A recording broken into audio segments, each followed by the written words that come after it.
Love Keith. I don't know. Check. Here knows Keith? Yep. There you go. All right, I'm good. You know him, but who here has gotten 2 hours worth of marketing advice from Keith? You did? Hours of podcast. Jason Creole. Nice. There you go. Few and far between. So you guys are in for a treat. Keith Kalfas was one of the first people that I watched on YouTube. There was the Lawn Care Millionaire. There was the Landscaping Employee Trap. There's a few others early on when I started my business 10 years ago. And I just was researching my business, and then I found YouTube by default because Google recommends videos. And I'm like, look at this. There's like guys posting regular stuff. There's comments. There's a little community. And that's how it all started for me. But Keith was one of those first, the OGs of that, right along with the Lawn Care Millionaire. So I have gotten to know Keith for many, many years, as everyone else that has come up on stage. So I'm very appreciative of Keith taking the time to come out here. Of course, he loves doing this, so it's a win-win for everybody. And so Keith Kalfas. What's up? Ready? Let's go, Keith. Come on. I'm up on here. What's up? What's going on? Thanks, man. You ready? Yeah. Thank you. Oh, I gotta take these off. Shit. All right, good. Thanks. All right, what's up, everybody? Let me turn this on. Mics are good. Check. All right, what's up, everybody? Thank you so much. So what I'm doing is practicing what I'm preaching. Like you could, if you want to speak, if you want to do anything, there's some, however you want to interpret being maybe embarrassed or feeling humiliated or stupid or all the stuff that we grew up saying that you're not supposed to do and you're supposed to be mindful. And there has to be a part, I'm going to cuss quite a bit when I get emotional, but there's a part of your brain that has to not give a shit. And it's not like you become sociopathic or crazy, but you have a mission and you have to do what you have to do. So I've walked around, if I do like a big conference, I hire, a videographer to come, like 2 of them, and then they'll just take care of everything. And it doesn't matter, but like I've got cameras set up documenting everything because this will go on, it'll go on YouTube or it'll go inside of an online course, but it's repurposing it infinitum. So it's like a cloning machine. You can take your anything and pull the lever of social media and now get way bigger dramatic results. So I'm super excited and thankful, and I honor all of you guys to be here right now, and also thousands of people online that will see the same exact thing. Whether you want to leverage it into, let's say, getting views or marketing your business, or maybe you want to film an online course or do a podcast, you're always thinking of the bigger picture. And the reason I'm saying that is because I had to tell myself in my landscaping business, when I was so obsessed with social media and getting my message out, like I would repeat to myself on the way to job sites and in the morning, videotaping is more important than working. Videotaping is more important than working. Videotaping is, which sounds insane. So I had to find a way to get the guys set up and get them working and take care of the customer, get everything set, and then start making the social media content. And I would also say, when I hire new employees and they sign everything and sign the social media release form, I'd let them know up front, listen, I'm crazy. You're going to be, you'll have all the tools you need. I'll teach you, I'll train you how to do it but you might see me disappear. I'll be doing a quote. Then you'll see me back like an hour later running around holding a camera up making a video. Then you might see me with a videographer. Then I'll be doing this. Don't mind any of that.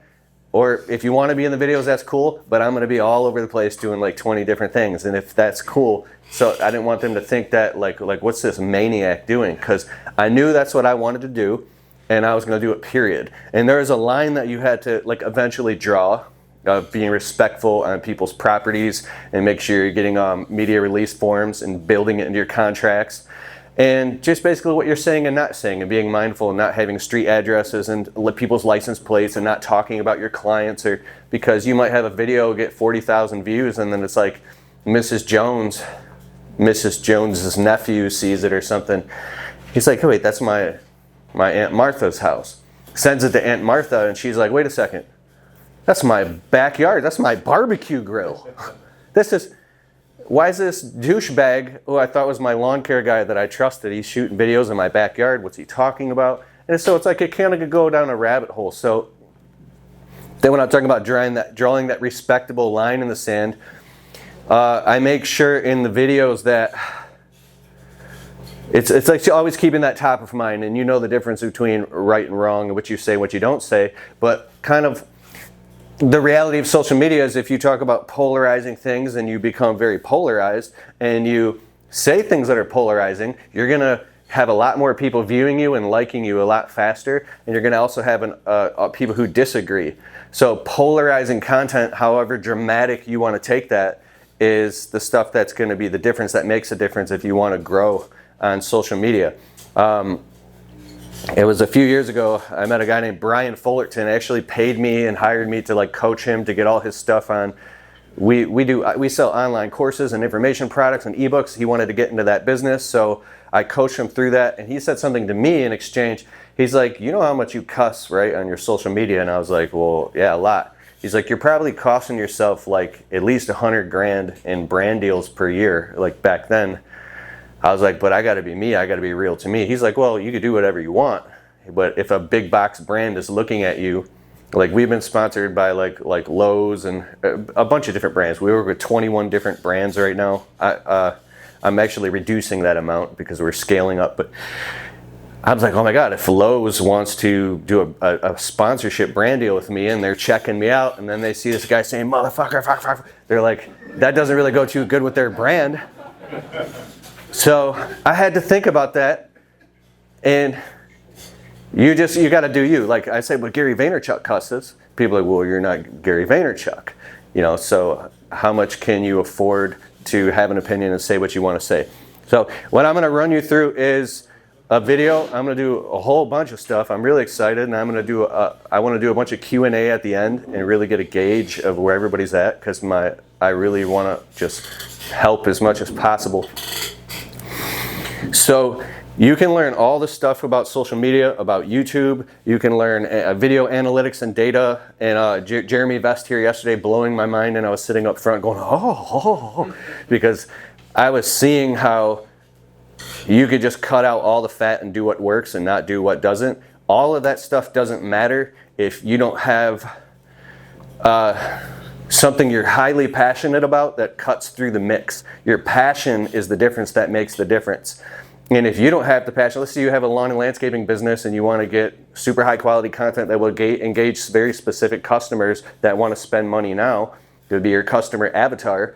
Maybe you would want to do case study video testimonials and get some nice cameras and lighting and setup and find Mr. and Mrs. Jones who are like 58 years old. They have master's degrees. They live in a $750,000 house. They're your perfect customer.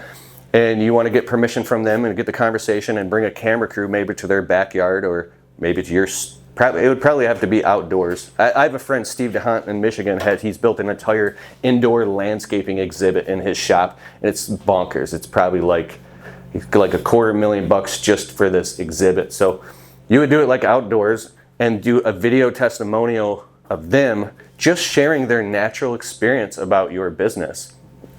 Good microphone, good lighting, real, and something like that. When the customers go online that are your perfect customer and they see the perfect customer who's happy with your services, whether they've done, spend 10 or 20 grand with some lawn and snow, or they spend 150 grand on a luxury outdoor living space, when they see the social proof of somebody else saying that they like it, and it's in the geographic area, the zip code, it's like the houses match, all the marketing matches, and then you run that, you get your customer list with Facebook ads, YouTube ads, email marketing, and you put it right in front of them, it's proof in advance. So you can do that type of marketing at a high level with videos to get tons of more work in your business. The reason I'm saying all this is because I'm kind of drawing a line between social media marketing and building a personal brand, or actually building your business with social media marketing. A lot of the rules apply, but they're completely different facets in space, and they're different types of messaging. It's a different messaging ecosystem. If your customers come on your YouTube channel and they see you talking about like, yeah, dog, we getting it out here, that might not resonate and they won't understand. I have had a lot of customers call. They saw the videos, they love the videos, they want to hire us because they like that Keith Kalfas guy. And I've come out and the customers have walked up to me and been like, dude, I just knew you were the dude. Like, we've gotten work from it. I don't know if this is Yeah, my friend Eric Reno, he's down the street because there's a boxing thing going on in the roofing. These two guys are about to beat the crap out of each other in a couple hours. Anyways, I wanted to make it to that, but this is more important in Atlanta. He started his YouTube channel, and I helped him get started a few years ago. The dude sold $1 million roofing contract off his roofing channel, and I was pissed. I was like, bro, I've been doing YouTube for like 8 years. But that's how powerful YouTube is when you position yourself as an expert, as basically the obvious choice. So do you want that, or do you want to get into social media marketing and become an influencer and build your personal brand online? Maybe you have a message you want to share with the world. You have a message burning in your heart so deeply, and you want to put that out to the world and help change people's lives, get people off of drugs and alcohol and prevent suicides and save marriages and help people start businesses and bring people to Christ. Maybe that's your calling and message. So if you draw a clear line and you develop your messaging, that'd be a completely different type of like YouTube channel, right? So I've been invited to speak on stages around the country talking about this stuff, and I've had to get really clear about the way that I communicate it so I don't kind of mess that up. So I want to survey everybody real quick. Who here wants to make videos or learn about social media marketing to get really good at it so you can market your actual business? Like, raise your hand. Okay, now who here is interested in building a personal brand and starting like your own podcast and maybe monetizing your message and all that? Anybody both? Okay, awesome. Because I can talk about the journey of starting a personal brand and then stalling, because it's really freaking hard to run a landscaping business and deal with employees and customers and all of that and do social media at the same time. I mean, you're up till 3 o'clock in the morning running both businesses. It affects your marriage, your personal life, your health. You burn out. And then it's like, this guy's supposed to be some influencer. Why has he got bags under his eyes in the videos? And he's like, bro, we got this.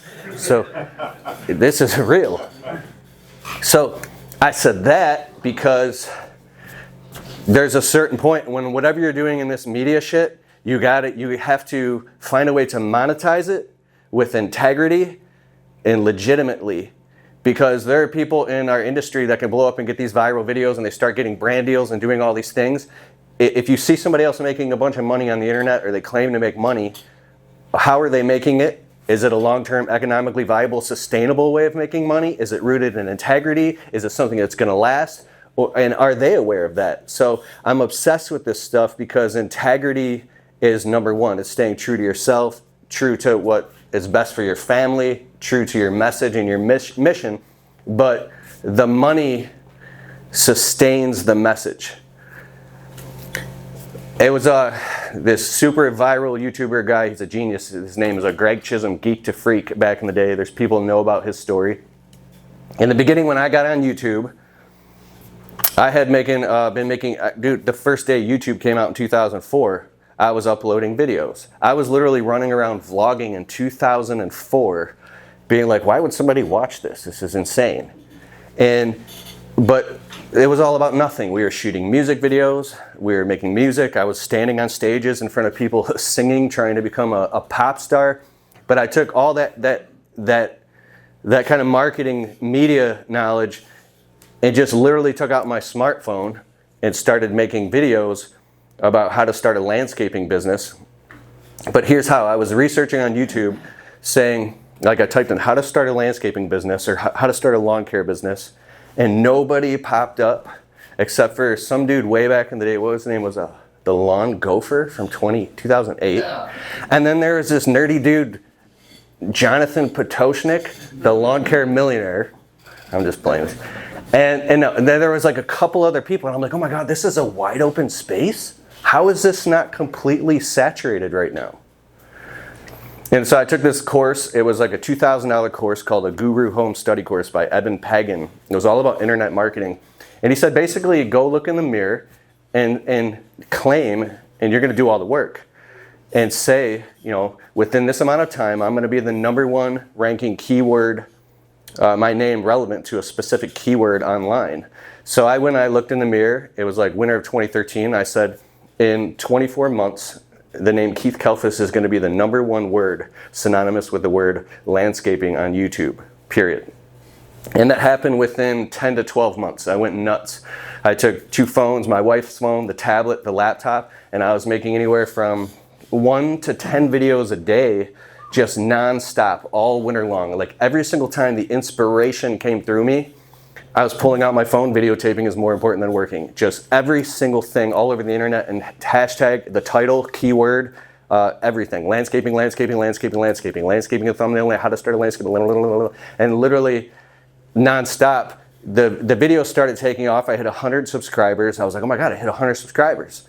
Then there's this thing called the ALS Ice Bucket Challenge. Much respect and honor to anybody who has, ALS or anything. But my friend who worked for me, he was a friend who worked for me. He's like, I have this idea, bro. There's this guy named Geek to Freak, and there's a couple people. You should challenge them. So there's an underlying tone of what I'm talking about if you listen to what I'm saying, if you really want to have your stuff take off online. And you should challenge them online. So somebody challenged me. We lived in this crummy apartment complex. There's neighbors all over the place. It was like a U-shaped apartment complex. So if you're standing outside and all the neighbors are looking, they can see you. It's like nighttime. I said, I'm doing this. I went and got all my crappy video lights and extension cords. I started running them down the steps because we were at the 2nd story, and I'm putting lights up and I'm setting up my cameras, phones. Wife, give me your phone, all over the place. And now the neighbors are coming out. They're like, they knew I was the landscaper. They knew who but they didn't know me that well. They're like, what is he doing? And now they're pulling out chairs and shit, and people are watching me. And I'm like, oh, what did I get myself into? But I just kept going, right? So I went, I got the ice and the bucket and everything. And I think my dad was like, was he there too? Anyways, my dad's like, oh my God, what is he doing? My son is nuts. So I literally did this whole charade, and there's lights on me, all the neighbors are looking, and I dumped the water on my head, and I challenged people. And then I was really nervous and insecure. And after I did it, everybody was like, when they just went back in the house, I wrapped everything up, edited the video, and put it on YouTube, and then it got traction. There's another time. We're on this job site. It's a commercial property for a steakhouse. One of my favorite clients for over a decade. It's a big parking lot. We'd get there in the morning before all the cars showed up for this restaurant. So the parking lot had yellow lines and parking lines like a parking lot. It's an actual parking lot with yellow lines.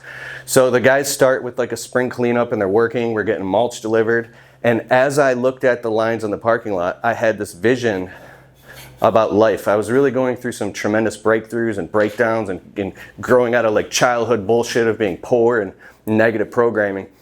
And I was thinking about integrity, and I was praying a lot. And when I saw the lines in the parking lot, I saw the parking lines, but there's one long yellow line that goes all the way through all of it. And it's I was like, oh my God, in life, if you want to get somewhere, you have to walk a line. And then these parking spaces, those are like distractions you can go down that lead to dead ends, and you got to walk. And this feeling came through me. Listen to my undertone here of what I'm sub-communicating. Oh my God, I gotta make this video now. I got the guys set up. I got the fucking Sony camera, and I took it out, and I was literally taking off the backpack. What's up, I'm Keith Kalfas, and you have to, if you want to make it in life, you got to be a good man, and you got to walk the line. So now I said, and I used the entire parking lot as a prop. So I was like, you see these lines right here? You're walking, and then you know you have a goal that you want to get, but then there's this distraction. It's a detour in life. And you're like, I'm going, oh shit, dog, oh shit. And you walk down here, but it ends up in a dead end, and you're like, what do I do now? I have to climb out of this hole and ask for repentance. I gotta pray, I gotta work my way back and get back on my path. And then you think you're good again. Then, oh shit, you get sucked into a shitty relationship or something. So I did this whole thing. I was aware in my head that there were people driving by on Van Dyke, which is the main road.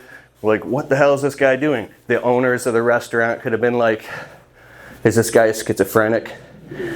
My employees are they just knew what I was doing. But so in my head, I knew that the emotion and the inspiration had captured me, and I was in what would appear to be a manic state, just like I am right now.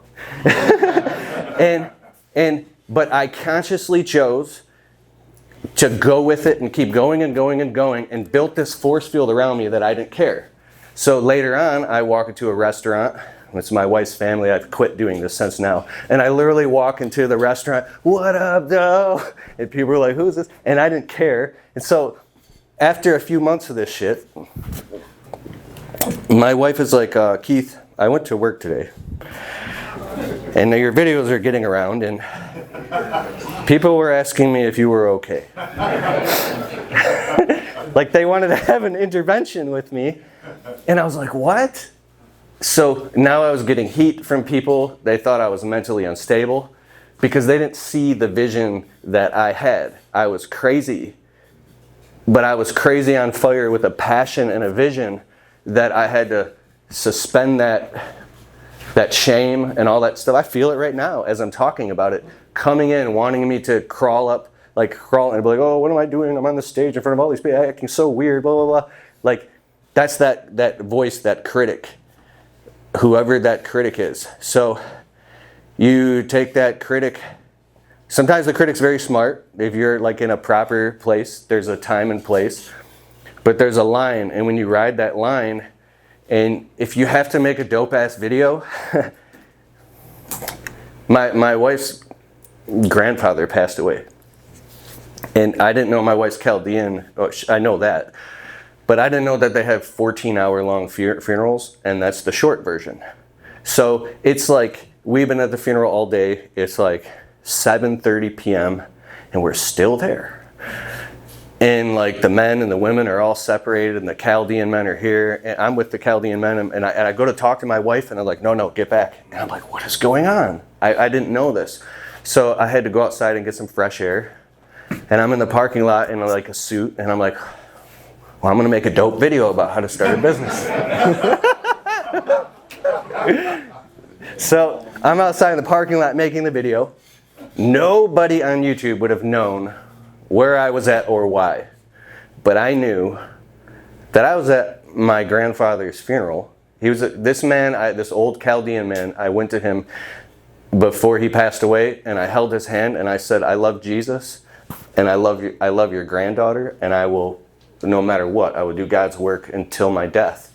And he says, good man. And he kissed my hand, bro. This man was so powerful. So I looked at the footage, and I was like, dude, I deleted the video, and I couldn't believe it. And I was like kind of ashamed of myself that I let that overtake me. So when I mean like there's a time and place for things, it's important. Maybe you can write that down, that inspiration. So the theme here that I'm talking about is, if you want to even use your business and market videos on your business, you have to be okay with setting up chairs in somebody's backyard and maybe hiring a video crew and being part of this thing you're not used to. And the more you do it, the more you get used to it, and the more you stay in the moment and understand why you're doing it, is the more reason that it will work. And once you get about 100 videos underneath your belt, they can start to get better and better and better. But if there's no passion, if you can't get yourself to stay in the moment and go with it, like I knew when I was out there kind of preparing for this, if at any time I stopped being engaged, like, how do I say this? This is real, everything I'm saying, but it's also kind of bullshit. Because if I just was just standing here and I was like, showing you some data and analytics on YouTube, and then you're falling asleep, that's not connected to the dream. I could do this shit all day. I could show you so much data. I could tell you how we've automated the business. We have a bunch of virtual assistants, and I pretty much just have to stand in front of a camera or a microphone, and I've got a 6-figure internet business that it's like the laptop lifestyle, or whatever they call it. I've watched my dreams come true because of this, but it's because I stayed connected to the dream. So staying connected to the dream is what propels you through all the boring shit to make you do it. Are you okay, bro? Me? Yeah. Yeah. Oh, I looked over at him and he's like, come on, get to the good stuff. All right. So, all right, I want to tell you another story of a couple different videos I did, because that one video of the walk the line in the parking lot, that got 350,000 views between YouTube and Facebook. There's another video that I did a few years ago in Home Depot. I mean, we put out 8 to 12 pieces of content a day on social media. We're putting out content like constantly. And so the virtual assistants and the editors, they're doing it and chopping it up and putting it on Instagram and TikTok and all that stuff. But this other video, I'm in Home Depot, and I told the story of how I started my landscaping business. And this went on to get 2.3 million views, maybe 2.5 collectively. I'm just using my smartphone. No fancy cameras, none of that crap. So as I'm in Home Depot shopping, and I even had a mask, so this was like the end of like COVID. This feeling came through me like now, strike where the iron's hot, and the emotion came up. It was an inspiration.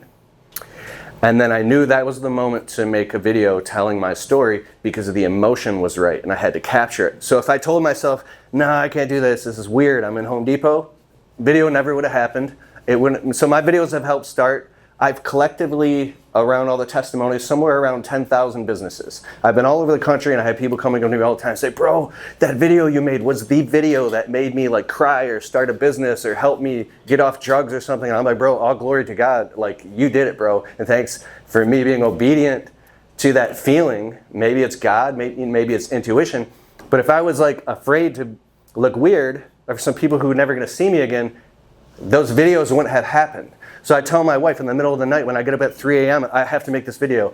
She was like, why? I just have to make the video. So when I've got this agreement with her, when I gotta do that, I gotta do that because it literally helps start businesses and saves people's lives. So I'm at Home Depot and I see a shovel and it reminded me of this time where so I can act it out, the whole damn thing, or I can play the video. I don't know, what do you want? Play the video. Both. Both. Both? Here, Act it out while the video is playing. no, I can't do that. All right, so I've got the mask on off my face, you know, and I'm like, I just take out my phone, not a $5,000 camera or an FX30 with lenses, and it's just my phone. And I say, you know, back when I was in my 20s, I'll just take out my phone. Back when I was in my 20s, I had a bunch of dead-end jobs and I really wanted to start a business. And I met this guy who was a multi-millionaire and he was worth like $27 million. And he told me, and I want you guys to do this, this is your homework, you got to tell your story. He told me that, because I told him I wanted to start a business, and I luckily got to go hang out over this guy's house for like half a day, and he had like horses and shit and a mansion, and I was like, dude, this is amazing. And I told him I wanted to start a business, and he looked at me in the eyes and he said, if you want to start a business, this guy was like in his late 50s. He was like a rich boomer, and he's like, go to Home Depot and get a fucking shovel and start knocking on doors. And now I'm thinking like, this guy's crazy. He's just trying to like be showboaty, knock on doors. Dude, this guy's an asshole, right? But then I kept thinking about that as I went to work at my dead-end landscaping job where I was a foreman. I hated my life. I was trapped. I'm like, man, that guy is insane. So this was a few weeks later. I gotta put this down. We're doing these garden beds for this HOA property. And I was like a horticulturalist, and I'm doing landscaping, garden maintenance, pruning, everything. And I'm kicking this shovel. And even though I had steel-toe boots, my feet and toes were literally covered in bruises for like just being out there in the sun. Huh? Is that how you do your edging? Well, there's many ways you can. Sorry, I didn't mean to cut you. No, because there is a video where someone was critiquing my edging. And I made another video, I was like, bitch, I've been doing this for blah, blah, blah, blah, blah. And that became one of my most viewed videos. So I was pissed. So as I was kicking the shovel, all of a sudden this feeling came through me. And these are these epiphany bridges that only happen maybe once every few years. But instead of feeling coming through me, all the feeling drained out of my body, the emotion of everything that I've been holding on to, being terrified and hating my life in that dead-end job because I needed the money, I had to pay bills. And all of a sudden, I literally just dropped the shovel and it fell on the ground. So I'm at Home Depot holding the shovel and I dropped the shovel on the ground and I'm like in Home Depot and I'm talking about this. And all of a sudden I just stood there And I knew that I was done. And I talked about my friend Joshua Latimer, who's coached like over 1,000 business owners. He owns multiple 7-figure businesses. He's just done all types of cool shit. And he knows the psychology of somebody he says, I know instantly when I'm talking to someone, like within 5 minutes, if they're really gonna do it, or they're just gonna keep being a victim. And he's right. So there was some guy he was on the phone with, he's like, dude, I've been doing my business for so many years, I'm so burned out, I can't grow through it, I don't know what to do, I can't do this one more year, I'll literally die. And Joshua Latimer, so I'm saying this in the video, Joshua Latimer says, bro, don't bullshit me, you could do this for 10 more years. You think yet you're done, and you think, but you could actually suffer for 10 more years and be saying the same shit 10 years from now. So what are you gonna do? Are you gonna sign up for the coaching or do whatever you do and grow your business, or are you gonna keep being a bitch? He didn't say that, I said that. So I'm seeding and threading in all these things with emotion that people go through. And I said, in that moment, I realized, and I started crying in the video, when I dropped the shovel, I realized that like 5 years had gone by and I was already fucking dead. I was already dead inside. Because I thought starting a business with no money was a risk. But I realized that I was already taking the biggest risk of all because I was losing in life. And if I just started something, it would be better than this shit show of a life. And tears dripped down my face in the video. And that was the moment I went out of the back of my wife's car. I didn't give a fuck anymore, dude. I started posting ads on Craigslist. I went and started pulling people's weeds, and every day I'd get off work, and then I would get off work and go straight to landscape jobs till I couldn't see, 7 days a week, and I freed myself out of that shit show and started my own fucking business. And so at the end of the video, it just came up. I was like, that's how I started my own landscape business, and you want to know how I did it? I went and I picked up the shovel. I went to Home Depot, and I picked up a fucking shovel, and I started knocking on doors. And I ended the video. And that shit went on and got millions of views. And the reason it did it is because I was so raw, I was so authentic and genuine, and I was crying out with my heart, telling the truth of basically the journey that a hero goes through of being trapped and then really wanting to go for something and the bottom falling out and it getting worse. And I talked about how when time goes on, you realize that you're actually dying inside and you're watching your life go by and nothing is changing. So you got to reach deep down inside of yourself and pull that shit out and pull that passion out and just fucking man up and go face your fears and do it. And then when you do that, you get the rewards for it. So there's that sub-communication that happens when you do that. Now, I believe that we're all built differently, but every single one of you have a message inside of you, you have a mission, you have something, a mandate, and if you can communicate that in a podcast or your video and make that kind of like your mission statement, like I inspire emerging entrepreneurs to start and grow their landscaping business from 0 to 100K with my inspirational videos and business building programs with no money, no startup money. Like, we've thought that out now, and that's kind of like my mission. And so I think about this, like I was so sick of making these landscaping videos. We've made like 2,800 landscape videos. I have 6 YouTube channels. And I was like, I don't want to make any more landscaping videos. But I was like, you know what? Maybe that's my mission right now, is to lay down and let people walk across my back. And that's me serving people at a high level. And the more that I do it, I say, yeah, but man, I'm like insecure because I see these other guys that have built these $3, $4, $5 million businesses. Like this, like Patoshnik, he's an alien to me. Last night we were at dinner. Jeremiah Jennings, I looked at him. He's like, so we pointed at Patoshnik. I was like, he's an alien, bro. He's just. So you look at these people that have multi-million-dollar businesses, and you might feel like, well, how can I make videos or talk about what I know? And so there's this whole guru positioning trifecta thing. How can I say? Basically, you only have to know a little bit more than the person that's behind you, And as long as you're not bullshitting or lying, because the next thing I want to talk about is integrity. Don't ever talk about some shit that you don't know, because if you tell one lie, you got to tell another lie to cover it up, then another lie, and then you got yourself weaved in a bunch of lies. As soon as you feel that thing come up like your compass that points to true north, if it goes off a little bit, you better course correct real fucking quick. Like, I hired a videographer, well, he's my video guy now, but a few years ago, we started cranking out these crazy, fun, epic videos, like, and he's like a director. This guy is he's a music artist. He's traveled all over the country. He's been on BET Freestyle Fridays, like #1, like weeks in a row. He's done tours, so he's in the entertainment business, and he also helps me with my videos. So how can I say this? He encourages me to elaborate things for the sake of entertainment. And we always kind of get in these arguments where I'm like, dude, I don't want to fucking do that. I don't want to do that. He's like, why? It's fucking, it's entertainment. If we don't, and he starts pacing around. He's like, if we don't do this, how is it gonna? And I was like, I can't do this. So it's nothing crazy or extreme. It's just like, we have this idea. I started a window cleaning business from nothing, the whole window cleaning side of the business, in the middle of the freezing winter.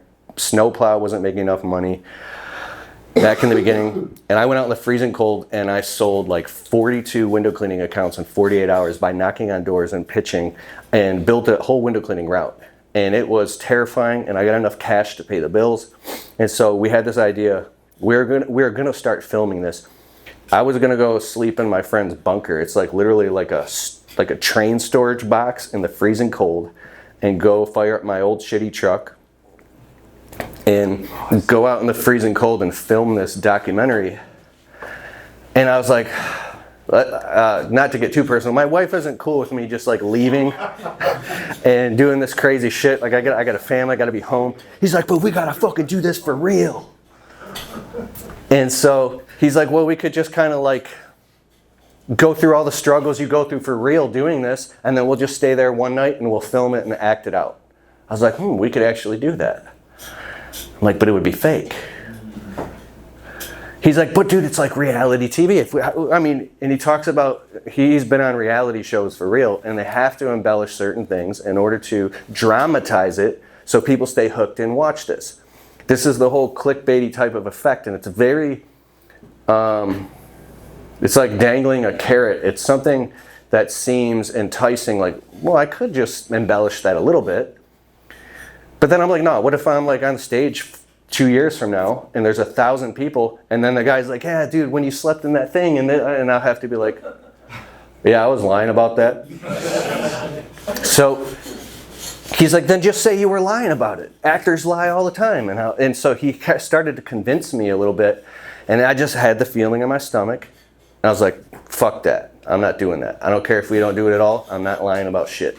Because as an entrepreneur and a marketer, you can go to marketing hell, because it's extremely manipulative what you can do with videos and copywriting, and there's all this negative shit on YouTube, the world's gonna end type of shit, and you can get sucked in the TikTok rabbit hole. But as a content creator, I've learned that some dude in his basement can make scary ass thumbnails and pull shit together, and he knows he's getting paid, and he's getting hundreds of thousands of views off each video by getting people hooked.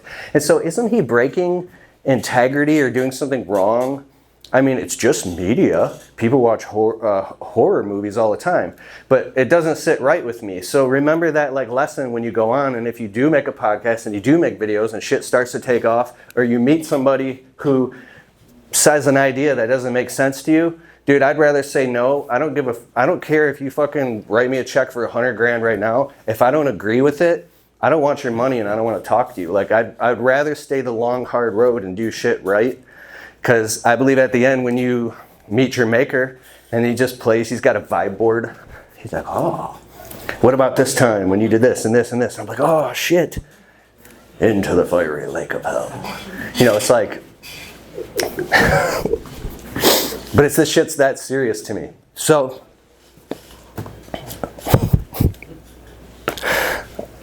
integrity is literally everything. You don't need fancy cameras or lighting. All you need is your smartphone, and you need a message. Our podcast just crossed 750,000 downloads. We're putting out 2 shows a week now. I started it in 2014 with my smartphone, walking around talking into it, and then uploading it to the podcast platform. And today we do 1 to 2 shows a week, and it just gets sent to, well, actually we live stream it. It automatically gets posted to, from the live stream on StreamYard.com, 8 different platforms. And then my podcast producer, I got 2 of them. I think they're both in the Philippines, yeah. One was been with me for about a year, the other one's been with me for 5 years now. And they take it, we have basically, like, we sell ads for the podcast, and we pitch our own info products and freebie downloads and opt-ins, and the whole podcast is completely automated. And then they write all the show notes, they log into my CRM platform, Kajabi, and then they broadcast it to our 16,000 email subscribers. And then inside of the podcast alone, I think we made like 55, 60 grand last year off the podcast, completely automated, without me really doing anything. So it's just like, it's an automated thing. And so like the YouTube channel, I put out videos like that, and I think YouTube doesn't do as much, like 24 grand on YouTube, and like I think we did like another 30 grand doing shorts content, and like I think we did like, what did we do? The online course sales is really low. It's under 100 grand, so we're scaling that this year. And we probably did 100,000, we did 140,000 in brand deals. So now it's a business, the media business, that, makes money from all these different directions. And it allows me to do what I love to do the most, which is like speak on stage or make videos or do podcasts and share an inspirational message that touches people without me having to be stressed out financially. So how you do that and scale to that. Anybody want to know how to actually scale to the next level and make money with it? No? Yes? You don't care? Yes? Okay. This is the really hard part, but it's easy once you accept it. I was talking earlier about all the emotions of being excited and just making videos on the fly and being inspired. Well, even though genius is 1% inspiration and 99% perspiration, you're going to hit a glass ceiling because you're going to be trying to do a podcast and make videos and do all this crazy shit. You have to, at some point, start putting structure into the business and putting things on a marketing calendar. So I spoke about a month ago at an event, and I went over everybody's heads, and I felt bad because only a couple people got what I was talking about, and I didn't know how to communicate it because I don't talk about this side of it too much. So how about I just go, and then you can raise your hands and stop me if you want. Cool? Okay. And I have to do something really quick. I want to stop and restart my camera so my editor doesn't go through hell.